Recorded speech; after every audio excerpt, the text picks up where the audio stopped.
let's jump into the new news. I guess we've got patch 12.6, the one that we've all been waiting for. It's got lots of changes for all your favorite characters. The biggest changes. Let's get started.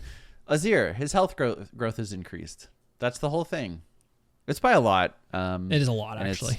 It's up, I think, like 200 at 227 at max rank. So it's actually pretty substantial, especially for a character who is going to be melee range for at least a little bit with the Shurima Shuffle.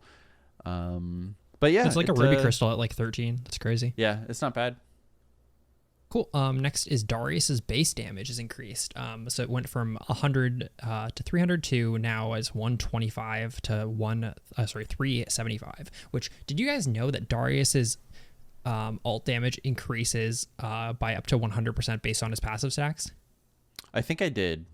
Because, I mean, it makes sense why he does so much damage with it. But, like, so this change is actually, it's not just a 25 to 75 damage buff. It's actually a, because you pretty well only use alt when you have 5 stacks. It's pretty well a 50 to 150 damage buff, which is pretty meaningful, I think. Yeah. I mean, he was already really good at killing people. I think the only thing that makes it not terribly good is it's like 150 at max rank. And there's not many times where I think you're like down 150 damage on a kill, I guess. But I mean, small buffs for characters who need it, like that's what we've been preaching. And Darius, I feel like definitely could use some help. So this is a good way to give him a little bit of power without giving him too much. Yeah, that's great. I would love to see them adjust his passive so that it's not as ridiculous early, but maybe a little bit better later on in the game.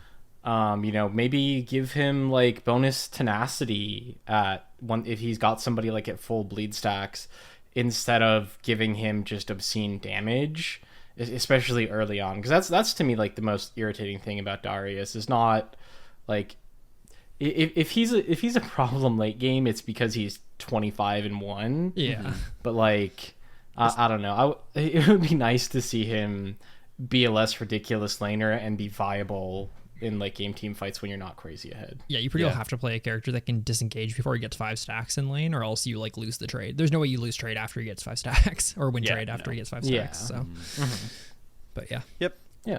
Up next Sorry, go ahead. It's your turn. Yeah. We've got Hecarim next. The base damage on his Q and his E have been decreased at later levels. The E pretty minimal. I think it's down like 20 at max rank, and the ratio is the same. It's really the Q, which at max rank is now down 20 damage per spin, which again he's queuing a lot. So it's actually like clearing. Pretty substantial. Yeah, it's going to slow down his clear. It's going to make him less effective when he builds full tank at being able to still 100 to 0 your carries. I think he'll still be pretty strong though. Yeah, he's still an A-tier jungler for sure. Alawi, quality of life change on her ultimate and several bug fixes. It now casts where you face your cursor, allowing for more favorable tentacle spawn locations. Oh, because tentacles spawn the way she's facing. Yeah, like the passive ones. I didn't realize that. Yeah. Huh. So that's interesting. I guess like it's so minor, but it probably does I guess it's nice. There's no reason for it not to work that way. Yeah, and then a lot of bug fixes on her everything. Yeah. So the one thing they should fucking fix about her is her ultimate tentacles shouldn't be invisible. I feel like they are sometimes, and then other times they're not. Yeah. Like the actual slam animation, like the box around them is invisible on her ult because it's supposed to be like her ult ones are stronger. But like, oh, weird. That just doesn't seem like a good mechanic. No, it doesn't. It seems so so difficult to actually see. Yeah, it's very strange. Anyways, Jax, his base health is increased. His W base damage is increased. I don't know if they need to buff Jax. It's such a minor buff. It doesn't really matter. It's like more of a like placebo buff, which I think they need, like as Nick was saying, they need to do like 50 of these over the next like year, because you just want to see more characters played. I think Jax is absolutely playable right now. And does this change make him like OP or even better? Not really. It's 10 damage on his W. Yeah, I mean it's 10 damage on a W that like is a very short cooldown though. But I think the bigger thing is that this will get people to play Jax and realize that he's actually kind of already just been like a good character. And I think that's like the type of buffs you need for this game right now. Yep. Next we have Nidalee. the W cost in her human forms, the trap, mana is down, E mana cost is decreased later on, and the range at which you can cast it is increased. The W damage in Cougar form, the area of effect on it has been increased. So a couple tiny buffs to her, mostly just utility and the fact that its mana cost down, cast range increased. You know, her damage hasn't changed at all. Which is nice to see. Like, this is another really small buff that I love because her damage has changed 0, but this probably makes her feel better. Oh, for sure. There's a fucking lol Dobby video out that I'd recommend people watch. It's of a person playing top Nidalee. There's a top Nidalee player in NA, by the way, who's like just a D2 player, and he fucking just spams 2,000 games in Nidalee season.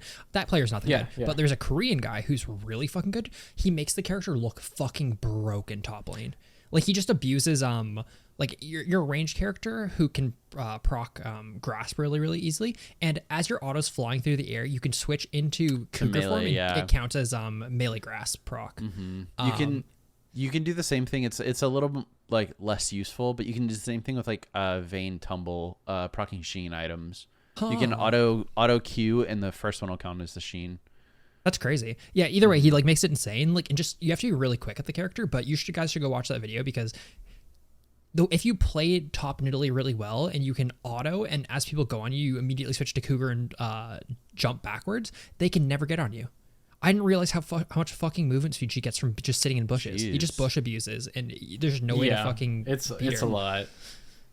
It's crazy. Unless you play Tom Kench, and then you just win. Dude, there's a one of the clips in that video is a Tryndamere ghosting at her level 1, and she just plays with bushes and her jump, and the Tryndamere doesn't hit her once, and he's ghosting.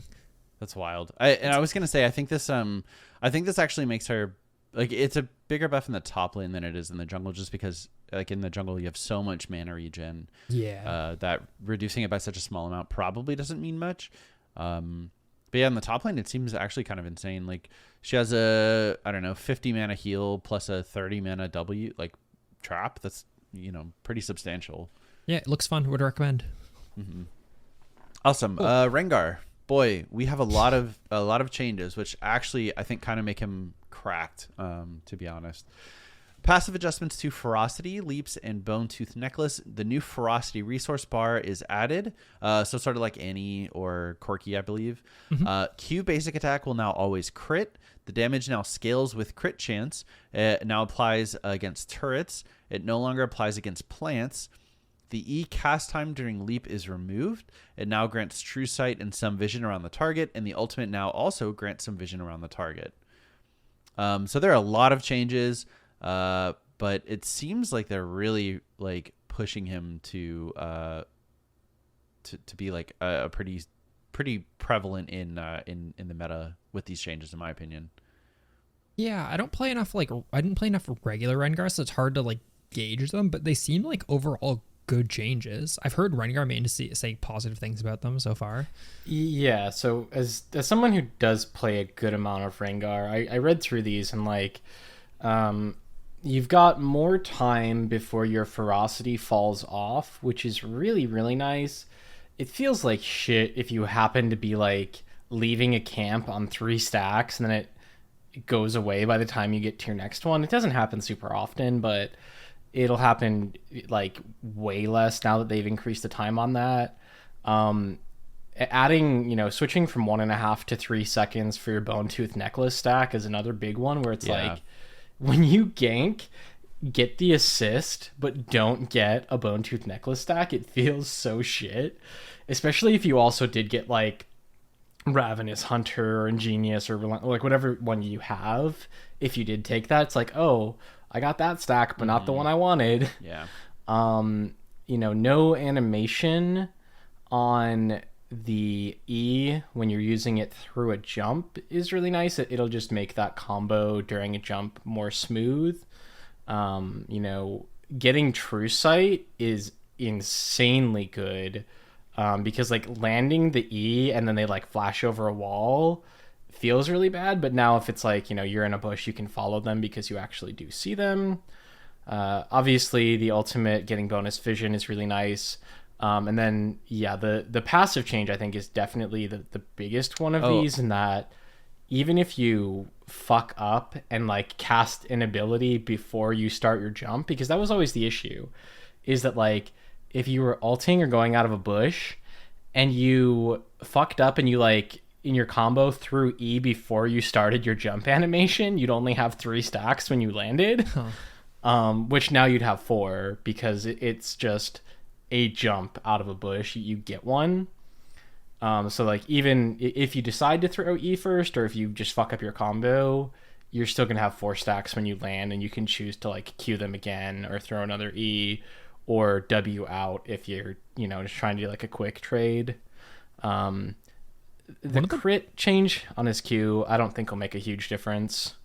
I mean, somebody would have to do like the math, but I imagine it's probably gonna do about the same damage. So assuming you get to 60%, which I don't think is that difficult, it's 40% more damage without IE and about 60% more damage with IE. So I can absolutely see like a Essence Reaver Collector Infinity Edge like being absolutely insane on the character. Yeah, Essence Reaver's already a pretty common item on him. And like that's pretty well a build I would go. Like it's the fact that it's now always a crit doing like a linear amount of damage is really, really nice, because like if you do go with like an Essence Reaver as like either your first or second item, and you've got like whatever lethality mythic you took, it feels so shit when you like, okay, you've got your first Q out of jump, auto reset empowered Q, and it's like if you get the crit on that middle auto instead of either of the Qs, or especially like not on the empowered Q, you're just like, oh, that's cool. Like I got my Sheen crit on the one that does 10% damage. So this will be really nice to make that a much more consistent, and also not have like those weird cases where, oh wait, why did the Rengar that did 2/3 of my health last time he full comboed me 100-0 to me this time? I do think one thing that's like kind of being slept on is the fact that his ferocity stack fall off is 10 seconds instead of 8, which is crazy. Like I think that alone is like a huge buff. Like again, I mean like that's going to be mostly, I think, that's a top lane thing way more than anything in my opinion. As well. Top it's gonna be. I only really play against Rengar top. Obviously I don't jungle, but like fuck dude, it's miserable how long he can already just like hold them like to cleanse stuff, mainly for W. The fact that he can hold it for 10 seconds is gonna be gross, but we'll see. Yeah Cool changes, awesome, especially with like he could just progress so easily. It's great. And then Tryndamere nerfs. His E cooldown reduction per crit is decreased, and the ultimate cooldown is increased as well. Really good changes. Yeah, I agree. I actually think the spinning / cooldown, his E cooldown should be a little bit more. I think it should have been half a second and then 1 second versus champions. But I do think the Undying Rage change is actually pretty big. That doesn't seem like much, like 20 seconds at rank 1. But the meta Tryndamere build was to put points into your ultimate like 6 and then 17 and 18. So it's actually a big change, 20 seconds throughout most of the game, or it reduces the amount of power he has in his W primarily. I do think it's crazy. Like, they probably talked about it at least, but I do think the other solution was just fucking make his ultimate scale duration wise. Like, I feel like that's such an easy change to make for the character, and then you don't have to take like power on anywhere else. Like, people are suggesting 3, 4, 5 because it's currently 5 at all ranks. I think that's a little bit harsh, but even just doing 4, 4.5, 5 is like people would level ult because of that. You know what I mean? Yeah, for sure they would have to. Yeah, or lose a whole second. The only thing I can like say, I guess, against that is it would probably feel bad for Tryndamere players who really know their limits to have to relearn that window. Oh well. Right. Yeah, it's like to me it's also a bit of an oh well thing, but it's like, if I know I've got exactly 5 seconds, I can make certain plays, but now I can't make that same play because I have 4.5. I don't think that's enough of a reason to not make the change, but it's something to consider at least. The biggest argument I saw against it was the fact that I usually time Tryndamere ult at 5 seconds because the indicator is so bad. It is one of the worst fucking indicators in the entire game, but they could also just make a better indicator. Like, I mean, have a bar at the bottom that just like goes from red to nothing. Yeah, it's crazy how, like, when I'm playing Tryndamere, I fucking have to like look at my little toolbar to figure out when my ult's expiring. Like they should just do the same thing that they do for Shyvana, right? Yeah. It is weird that his indicator is so bad. Yeah, the indicator definitely needs improvement, because that's like, I don't know. They need to do that on Zillion ult as well. Any powerful ability, they have to do it for sure. Yeah, any like powerful status effect that has a duration like that, it needs to be clear, because man, like there's so many times when I've been playing against a Tryndamere and I'm like, okay, his ultimate's finally up, and I blow my combo and it's like, oh, it had a third of a second left, now he gets away. Or so many times when people think they've waited out the Zillion ulti and then they go in and it's like, nope, it lasts longer than you think, and you can't tell. Yeah. Cool. Next are items. So the item changes, we can kind of summarize in general. They're nerfing Lifesteal. So every single item with Lifesteal in the game is getting nerfed. So Immortal Shield, Bow, Blade of the Ring King, Vampiric Scepter are all getting reduced by 2% Lifesteal. They're trying to have less healing in the game. I personally was never like that. I didn't have that much issues with like item healing. I have more issues with character healing. That being said, less healing in the game is probably a good thing, I think. So I think the biggest issue is like versus minions personally. Yeah. You probably shouldn't be able to heal the full off of a single minion wave. Really a Yone. I think Lifesteal against minions, I think definitely was the bigger problem. And then I think also the certain few characters that can really abuse Lifesteal and or Omnivamp. Yeah. Mm-hmm. Like it really is definitely a big one. But the next change is that they've also taken out Ravenous Hunter. Mm-hmm. But Ravenous Hunter's been shit for a really long time, to be fair. But it was also the best rune for a long time.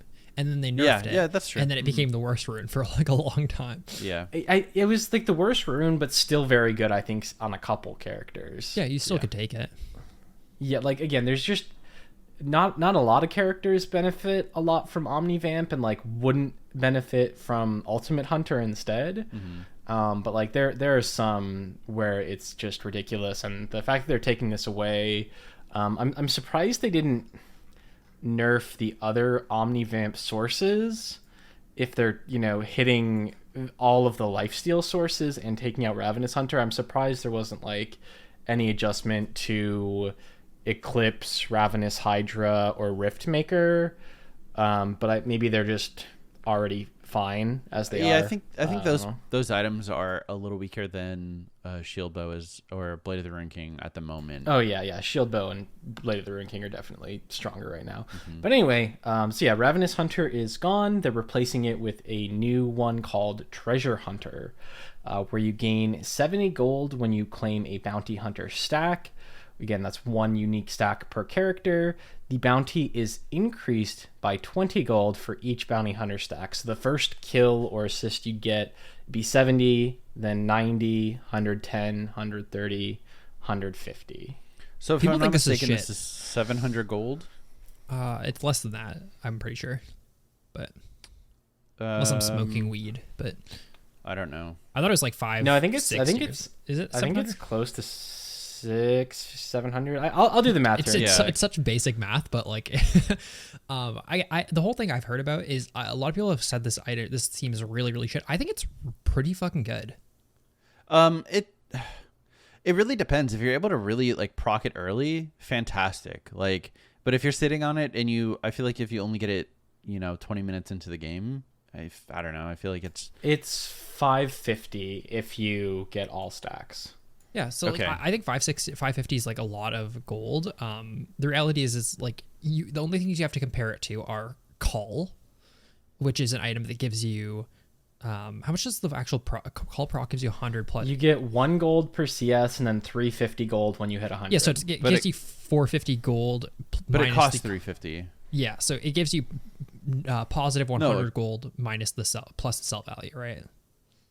Well, so the gold you get from it completely covers the purchase value. So really, it's the sell back value of the item that you get as a bonus. Because the item costs 450, you get 450 bonus gold from the passive. Yeah, it just costs 450. You're right, because you can only buy. Yeah, you're right. 2 potions. And so like if you do fully stack it, you've made back the entire purchase price, and then when you sell it, that's your positive. So I think it's like 200 and something gold. I think it's 180 is the amount of gold you get. 180 sounds right. Yeah, the number's standing out plus, to me. Plus you get stats, that whole time. It's the stats item, are not negligible. So the only things you have to compare to are that, and then the first strike rune. And I think first strike is a fucking hard thing to calculate because you look at bad players using first strike and they get 300 gold a game. Yeah. Then you look at good players using first strike and they get like 2,000 gold a game, right? And the way I look at this is I think this rune is really fucking good on characters that have to go red tree and they don't care about the bottom thing because this is fucking sick. Like it's actually just a free 550 gold a game, which is a lot, by the way. It's not anything to fucking. That's a lot over just period. Yeah. Again, like if a team, let's say everybody on your team had it and took it, that's a 2,600 gold lead. Like that's a lot. But then they get bounties also, and it's all gone. I think, but so the other comparison which you missed, which surprised me, is Triumph, which you get 20 gold per kill. So in a world where you've taken this and Triumphed, let's say you manage to get a good fight early and let's say get 2 kills, right? That's 70 plus 90 plus 40 from Triumph. So that's plus 200 gold on top of, either the kill or assist gold you got. Again, it's not like, oh, lol, I just got a BF sword, but plus 200 on, let's say, the 600 you'd normally get, that's very significant. That's fucking Bramble right there. Well. Yeah, but you're not gonna. I think you're gonna have these stacks well before Collector. Yeah, I don't know. I don't think so. I feel like you guys are overestimating how quickly you stack up a full bounty hunter. I feel like you stack up 3 by mid game, easily every game. I guess I'm coming at this from I'm coming at this from the perspective of a jungler. Yeah, I guess. I mean, if you're a jungler, you could easily stack this. You could stack this insanely quickly. I'm approaching it from the perspective of a jungler, where in my mind it's okay, if you happen to get a double kill early bottom, you walk home with 200 bonus gold.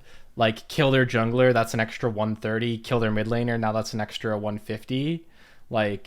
It can rack up really quickly, and I think it really gives an opportunity for certain characters to snowball with that gold lead really quick. For sure. But again, it's also those kind of characters typically that cap at 6 items that aren't super great. Yeah. Right.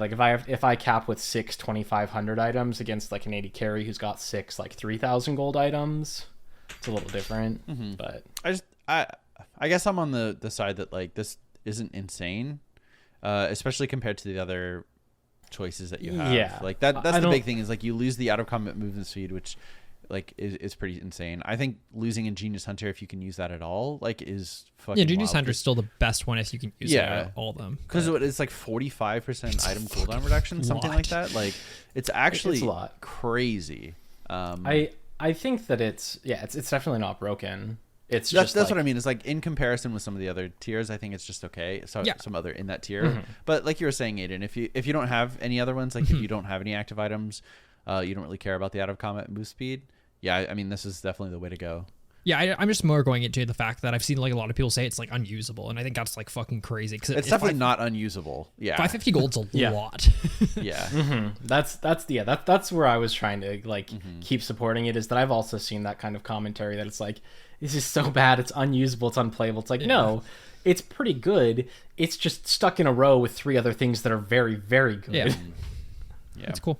They're also nerfing Fleet in Legend Bloodline to just get a little bit more less lifesteal in the game. It's good changes. I think both those they're not OP, neither of them. Using Fleet as a fucking healing rune is super cringe though, so I'm glad they're nerfing that. And then Bloodline has just always been decent, I think, so it's fine. I think Bloodline's been good once you get it fully stocked in your pretty late game. Yeah, I do like that the Bloodline, the biggest change to the Bloodline is they nerf the shit out of the lifesteal, but after you reach the maximum stacks, you just get 100 HP. Yeah, it's kind of interesting. I don't know if that's good, but It's hard to say. yeah. It's, to me, the biggest thing that I don't like about it is they didn't do something comparable to the other ones. Obviously, like Lifesteal, they considered stronger, but like if you had lowered the attack speed and lowered the tenacity and then given them like here's your bonus prize at full stacks, I would have. Yeah, that'd been cool. I would have liked that. I don't know, but the other runes just seem more in line than Bloodline was. You know, It just seems weird that like, oh, this rune stacks up and you get whatever. This rune stacks up and you get whatever. So. This rune stacks up and then when you stack it, you also get it just feels like it's like a little out of place. I guess I always forget the perspective that we have. Like we're pretty intimate with these changes and you know do look at the patch notes and go pretty in depth. And versus a person who doesn't, they queue up for a game, they see this and then look at the other ones and say, oh, that's weird. Why don't the other ones give some? You know? Yeah. Like so. the casual player, I really don't think thinks that much about League. Like I was on my Smurf account and I was playing in D4 or something like that, and I was playing Tomcat bottom after he got nerfed top, and this is still a year after he's been reworked, right? And the Senna was confused at why I was able to use my ultimate, the teleport ability, at level 2. Eat. Yeah. Like, and it's like, this character has been reworked for a year, but because he hasn't been in her lane, she didn't know. Mm-hmm. It's yeah. How do you even start to type that? Like, which is, hey, another argument for comms, right? Like, you could easily communicate that. Yeah, it's crazy. That was 2 reworks ago, dude. Yeah, it's wild, but yeah, that's the average player. Other than that, they are reworking the mythic content overall. We talked about this a while ago. They're making purple essence rather than gemstones and prestige points, so those are all being combined into one. And they have gone back on their... So before you wouldn't be able to reroll into mythic skins anymore. They're making it so you can reroll in mythic skins after they leave the shop the first time.